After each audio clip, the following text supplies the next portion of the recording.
Hello friends, welcome to How to VLN channel. This is DB VLN stream. In this video, we are going to see how to perform a schema level export pump and import pump in Oracle across version. Here, the source version is 12.2 and the target is 19C. Let's get started. So as part of this exercise, what all steps are involved is you have to export from the source database and import it in the target database. The source database is in server A and target is in server B. So you will have a copy step as well. Alright. So you have multiple methods. I mean you don't need to copy, you can even network link, and then you don't necessarily have to even export the data itself. There are various methods, okay, but each of the pump mechanism has its own pros and cons. For instance, with network link based import, you will not have a dump at all. So if something goes wrong with the import, you will always have to again extract the data from the source, which means an overhead in the source every now and then, which many of the enterprise doesn't accept. So they will ask you secure the backup and then do whatever you wish at the end in the target. If at all you run into a trouble, you fix it and then try re-importing again. So that's the reason why people don't prefer network link based import. So you save space at the same time. If you are prone to error, and you're literally going to cause issues to the source. So that's the reason network link based pump doesn't help. Okay, so here the steps involved in the export pump and import pump are: first, you need to verify if you have a directory where you can actually export the data to, and the size of your schema next. Okay, when it comes to pump, not just pump, any logical backup in Oracle, you need to only account for the table segments. Index gets rebuilt in the source, so index definition are only stored. Okay, so if you see 100 GB schema, and if your table segment is only 50 GB, your data pump size will be only approximately 50 GB or less, because you get defragmentation effect also when you do the pump. So you will not actually store the index segment in the export pump dump. So that's a very important interview question. So size of your schema, if size is 100 GB and your table segment size is only 50 GB, your pump size is going to be 50 GB only, not more than that. Maximum 50 GB. That's the answer. Alright, let's get started. As usual, this is my source database. Okay, I'm checking the size of my schema. Overall it is 2 GB only, but I need only, like I mentioned, segment type followed by segment sum of bytes.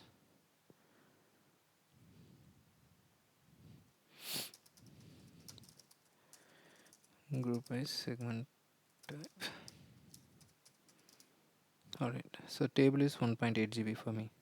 Alright, so oh no, it's 1.8 MB, not GB. Okay, so index is 0.3 MB. So that's the size. So 1.8 MB is my size will be for the data pump. I need to verify what directories I have and where I can dump my data to.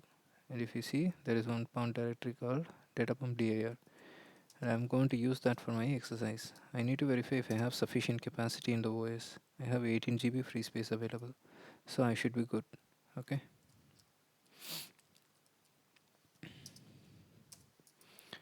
Alright, so let me store this information so it's useful for you when I post it as a blog. Okay, next is the actual export operation itself. Remember, pump, when it does the export, you have thousands of tables, 2000s of tables, any number of tables you may have. The tables are backed up as the pump approaches the table. So if there are a relationship between a table, let's say you have a table A depending on table B. So table A is depending on table B. If table A is not backed up at the same time as B, then you will have challenges. Say for instance, if table A is backed up at the beginning and table B is getting backed up at the later stage, and let's assume there were some insert happened in both table A and B after table A got backed up, what would happen? When you import the schema in the target, When table B tries to import, it will see some keys, some records which table B has, wherein sorry, I confused you. Okay, table A, let's say I'll write it, that is the best way to answer. Table A has a dependency on table B, we said. Alright, table B gets backed up first and table A gets backed up second. So what happens when you import? Table B will import fine because it doesn't have any dependency, it's fine. But when table A tries to get import, it has some records which are orphan, because they will not have the corresponding record in table B because of the DML operation that happened. Later, here DML on A and B. So in order to avoid such a situation, you need to use SCN based backup, flashback SCN or flashback timestamp. We can use either method, no issues. Say for instance, if you see here, flashback SCN and flashback time, Oracle provides you two options. It's very unlikely you will face such a problem, but if you face such a problem, this is the solution. I'm giving you the solution well now itself. It's an optional parameter, it's not a mandatory parameter. If you mention flashback time, what you can mention is, you can mention flashback time equal to current or sysdate or systimestamp, something like that I think is there. You can use, which means that it will take the overall schema backup as of current state, the current timestamp. Okay, why I resorted to SCN? Because I need this identity for my next exercise. It's not mandatory, you have to choose SCN. SCN is the last option for you. The best option is flashback time. Flashback time is the de facto or the default method you have to use for taking a consistent backup. Okay, I'm using SCN because for my next exercise I need this SCN number, okay, which is an input for my next step. So that's the reason I'm using this. Okay, now I frame the export pump command. When you frame the export pump command, you need to know what are you going to do. I'm going to do export of what? The schema. And where are you going to dump the file? I'm going to dump the file in this directory. And what is the name of the dump file? This. And where will I see the log of the export operation? This. And this is SCN I said, and then I need to print the time for each of the step that is performed in the export. And then I need to also get my metrics out for the pump operation. Okay, let's fire this export command. You saw the pump directory is going here. We checked the size. We have sufficient capacity.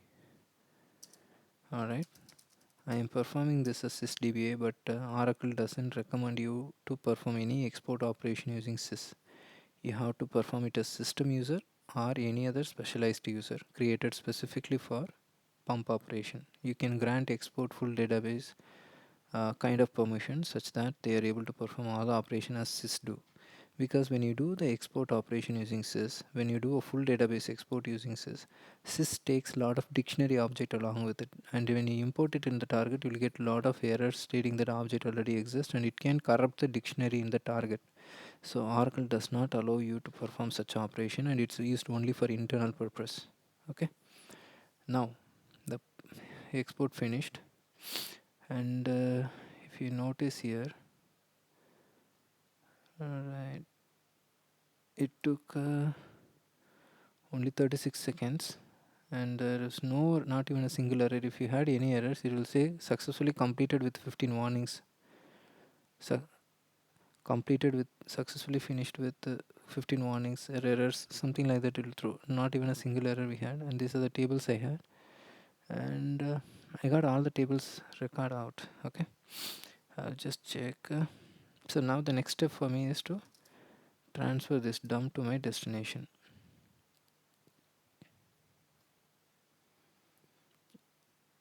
Right, I'm going to do a SCP.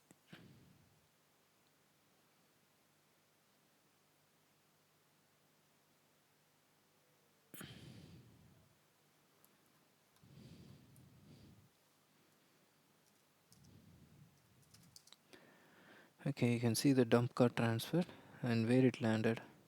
You need to be sure that you have sufficient capacity in the target as well. You see, I already have one dump which I exported some time back, and this is the new dump, second copy I exported for this recording this video. Now I'm going to perform the import. The import, I'm going to use the original file I exported. Okay, so now impdp schemas. So what I'm going to do, I'm going to import of what, the schema, which is user app 001. I'm not changing the name of the schema, I'm going to retain the same name. Okay, and where is the data stored? This is the dump file, and where I can find the dump file in this directory, and this is the log file, and then log time equal to all metrics equal to yes. And you don't need to mention the flashback ACN because the dump is already consistent, self consistent. Now here is the important thing. If you are importing the schema, you need to create the table space on which the schema existed, and you do not know where it existed, right? So you need to verify where my schema stayed. I forgot to mention that. So you have to find out where your schema stayed in source. So let's just figure it out.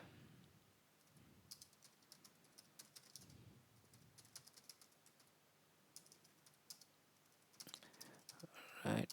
So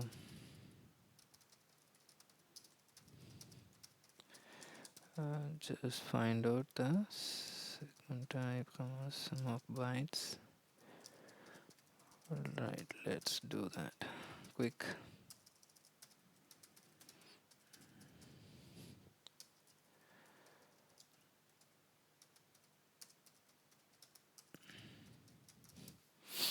Okay, now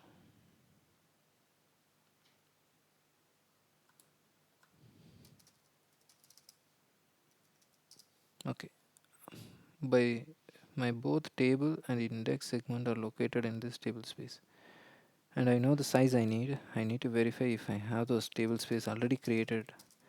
In my case, I already set up this table space. I'll just show you. Still,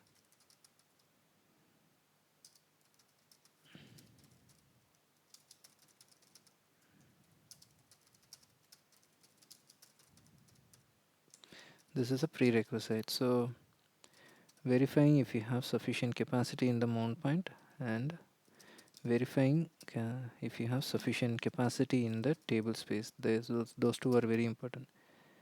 If it is a file system based Oracle database, you need to verify the Vora data file system. If it is ASM, you need to verify the ASM disk group as well. So those are very important. Okay, we will probably, for instance, here today we will verify that. So the table space name, unless I'm verifying if this table space exists, but it is also possible you can remap the table space. Okay, we will do that as a separate video. You see the table space exists and it's already having 200 MB and max size is 64 GB, and this 200 MB is completely free. It's not at all, not even single byte occupied. And you will see here.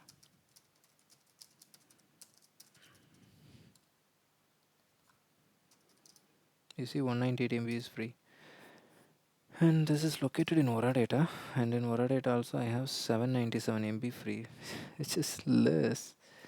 Oh good, okay.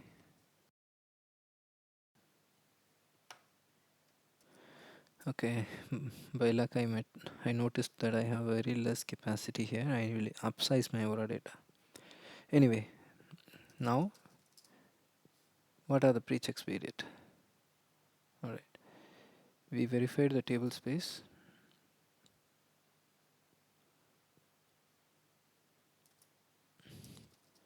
And we verified if the table space has free capacity, and we verified the file system where we are going to import the data. If any of this three doesn't have necessary capacity, not three, this table space or the file system doesn't have necessary capacity to accommodate the target schema coming in here, you will face space related failures. Okay, to avoid that we will do this verification better before we actually initiate the import. Now let's do the import. I'm not changing anything here. I'm not doing any remap of schemas, remap of table space, remap of tables. No definition changes anywhere. It's just a simple import. Again, I insist, don't use sysdb. Okay, always use non-default user account or system user account. Okay, it's getting imported. All right, it will take another minute.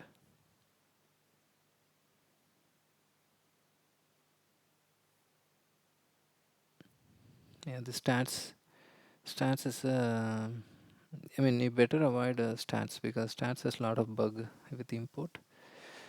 And you see, just had 6 tables of 2 MB, but you see how long it took for the stat step alone. 24 seconds. See, this is the you had 2 parameters turned on, right? Lock time equal to all. This is the time. Lock time equal to all is turning on this time. And then metrics equal to yes. Okay, one object in 0 seconds. That's the metric. Okay. You will always get these numbers, but it's okay. So now we have completed the import, successfully completed. Again, if you had even a single error, it will report it here at the end of the import. Okay. Remember guys, pump is a background job. Even if I lose my party screen, the import will still be happening behind the scenes. Okay. Fine, we finished the import. Alright, so let's verify if the schema objects are present as they were in the source.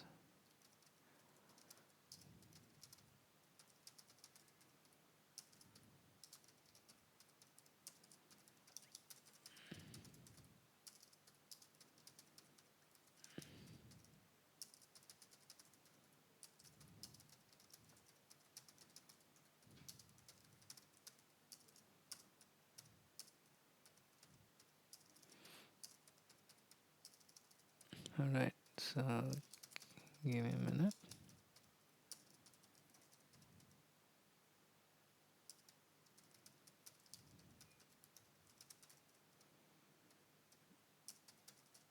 I remember the user is also created here.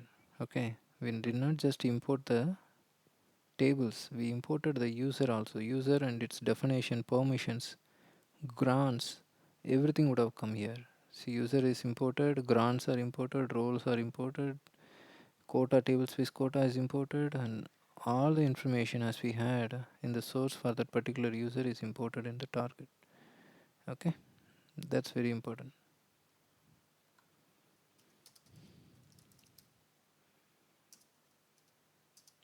Okay, these are the list of objects we have here. And how does it look here?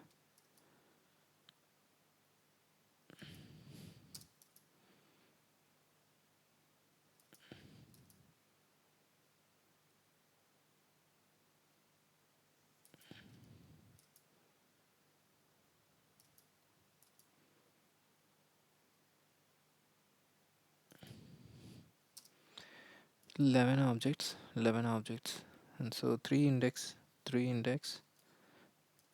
sequence, and six tables.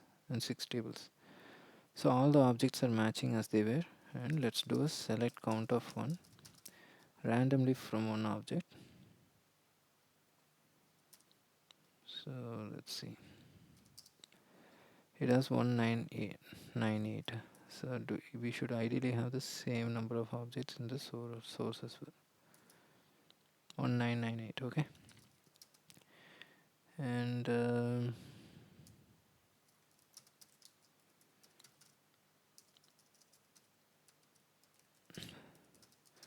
let's check the last number from sequence. Let's pick one of the sequence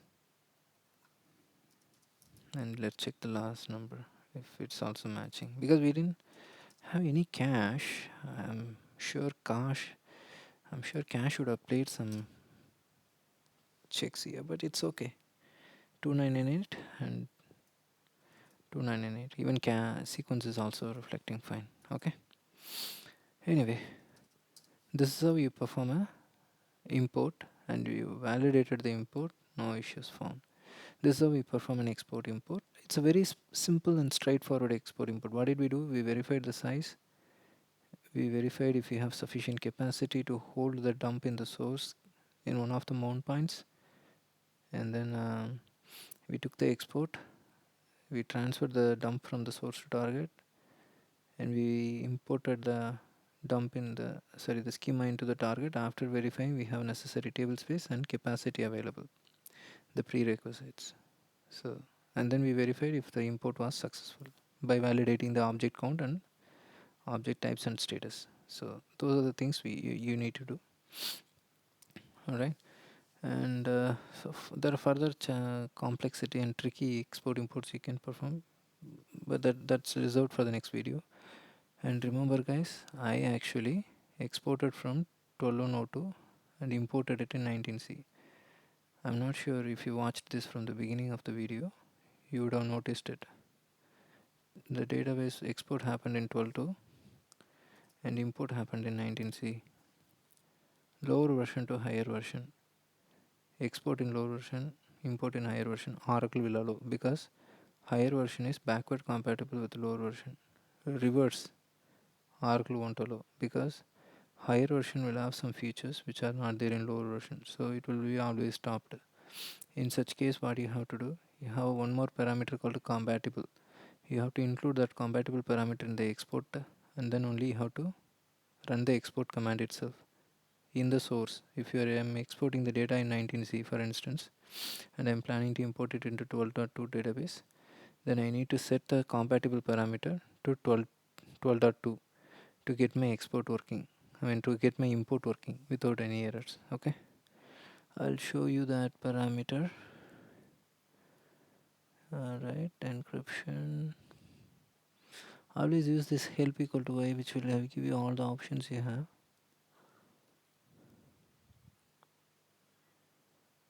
Alright,